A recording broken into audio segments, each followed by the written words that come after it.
I tested a lower sugar waffle cone and it didn't hold up the way that I wanted. It looked right, but it stayed soft and never fully set. So I changed one thing to get that crisp, classic texture.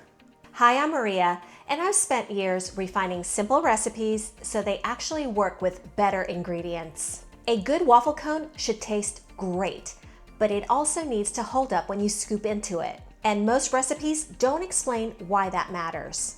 In this video, I'll show you how to get that texture. This comes down to one key principle I've learned. Texture comes from structure. And in this case, that structure comes from sugar. I'm using a waffle cone maker. It's simple, relatively inexpensive, and if you make ice cream often, it's a great tool to have. I'll link this one below. Go ahead and let it preheat while we make the batter. And later, I'll share a few tips for using this machine and rolling the cones. We only need a few simple ingredients. Egg whites. These give the cone structure and that light, crisp bite. A little butter for flavor and richness. Flour to bring everything together. And sugar. Sugar isn't just for adding sweetness here. It's what gives you that crisp texture and that golden color as it cooks.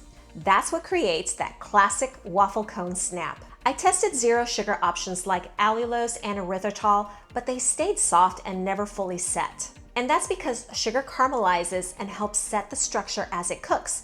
And this is something zero sugar sweeteners just cannot replicate here. In a bowl, add 2 egg whites and half a cup of sugar. And mix this until it's smooth and slightly frothy. No stiff peaks, just combined. Whisk in 3 tablespoons of melted butter, half a cup of milk, half a teaspoon vanilla extract, and a pinch of salt, about 1/8 of a teaspoon. And you'll want to mix this until it's fully smooth. Add half a cup of all-purpose flour and mix until you have a thin, lump-free batter. Let it rest for about 5 to 10 minutes to hydrate. Once your waffle maker is heated, lightly spray the surface. I'm using avocado oil. Add about 2 to 3 tablespoons of batter to the center and make sure it spreads. Then close the lid and cook until golden brown, and this usually takes about 1 to 2 minutes. You want to check it about halfway through to see how it's looking. So when you see that golden color develop in the center, that's when it's ready. Use a spatula to gently lift and remove it. And this is the part where you want to move fast. While it's still hot, you'll shape it into a cone. Use the cone roller to guide the shape. You'll have about 10 to 15 seconds before it starts to harden. Press the seam gently to seal it. It takes a little practice, but after 1 or 2, you'll get the feel for it.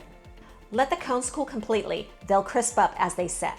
Here are a few tips to make this easier. Keep the batter thin. It should spread almost like pancake batter. When you close the lid, gently press the top and bottom to help it spread evenly. Gently loosen the edges first with a spatula before lifting it out. Have your rolling area ready so you're not scrambling at the last minute. Start rolling immediately, don't hesitate here. Once rolled, apply a little pressure to the bottom to seal the seam. Then pinch the tip closed. And bonus tip, if you want, you can add a little melted chocolate to the cone to seal the bottom. You can store these in an airtight container.